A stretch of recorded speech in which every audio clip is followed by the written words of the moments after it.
With a tenfold increase in its stock price over 6 years, electric car maker Tesla has long been the darling of investors. But many analysts are now turning bearish on the stock, pushing the price down to its lowest since 2016.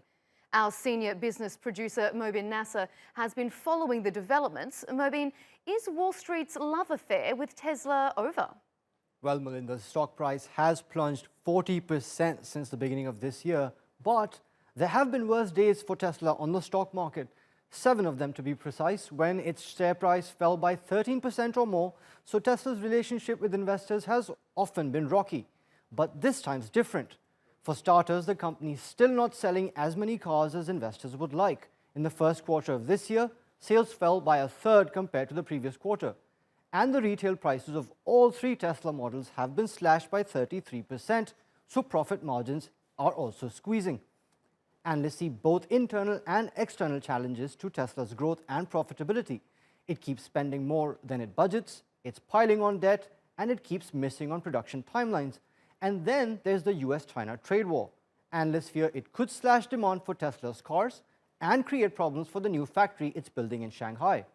Morgan Stanley says the stock price could fall as low as $10 in its worst-case scenario, and many other Wall Street analysts are also casting doubts over the company's value.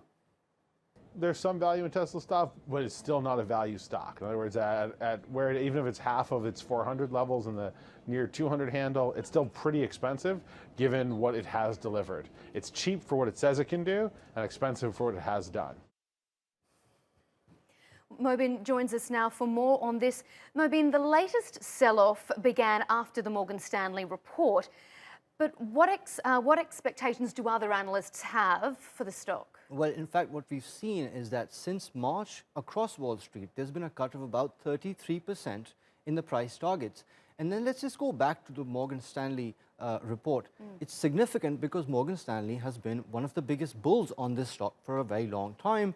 They helped them raise money as early as just a few weeks ago. So now this $10 price is essentially saying that the worst case scenario for the company is that it could shut down. And then you have the likes of T. Rowe Price. They owned about 10% of the company's stock back in September, now down to about 1%. So clearly, a lot of concern about the future of this company, and some of those who had been taking the biggest bets on it are rolling out. Again, another example, if you look at the put options, there are about 4 times as many people essentially betting against the company right now as there are people actually trading in its stock. So clearly, some warning signs. Definitely warning signs. You mentioned cost overruns and you mentioned production delays, but these aren't new problems for Tesla. So why are investors bothered now? I think this has to do with the evolution of the company from having been working in technological concepts into actual brick and mortar auto company mode. Investors want to see profits, they want to see sales, and what they hear instead are dreams about autonomous cars that are perhaps years away, if not decades. So really, there's a lot of concern on that. And then, of course, there's the US-China trade war. As your previous guest had mentioned, there is that likelihood that this problem is going to take a long time to resolve.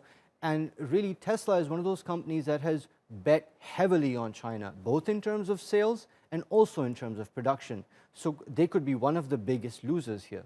If the sell-off in Tesla does continue, what could that mean for Elon Musk's other businesses? Well, we know that Musk has been using that 20% shareholding that he has in the company to get loans to the tune of about $800 million that he's invested in SpaceX and in other projects. If the price keeps falling, at some point he's going to be facing calls from those creditors to perhaps sell off or put up more money. And if that money isn't there, what does it mean for those businesses? How much of a concern is that for his other businesses? Are we seeing any sort of stock sell-offs in that regard? Well, of course, those companies are not all listed, but he needs money for these projects, especially for these long gestation things like rockets, tunnels, flamethrowers.